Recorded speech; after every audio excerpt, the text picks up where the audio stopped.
In a peaceful Rwandan village called Ibiringiro lived a kind and curious boy named Ndayishimiye. He loved playing with his friends on the field near their small church. One Sunday morning, their Sunday school teacher asked the class, "Do you know why God loved the world so much?" The children fell silent.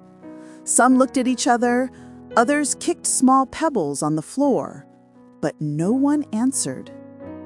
The teacher smiled, opened her Bible, and read softly, "For God so loved the world that he gave his one and only Son." The words touched Ndayishimiye's heart deeply. He wondered, we must be very precious if God gave his own Son for us. When he went home, he sat quietly on a wooden bench outside. The wind blew gently through the trees, and he kept thinking about God's love. His mother came and sat beside him. Seeing him unusually quiet, she asked, "My son, what's on your mind?"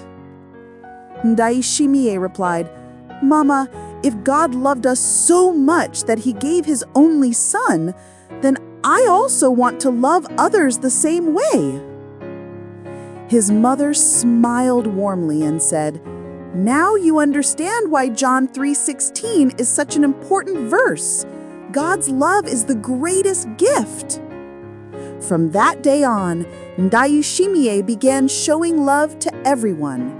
He helped a small child who kept falling on the playground. He shared his new belt with a friend who didn't have one for school.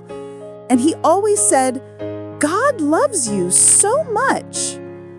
Soon the whole village noticed something special about him, a bright light of kindness wherever he went.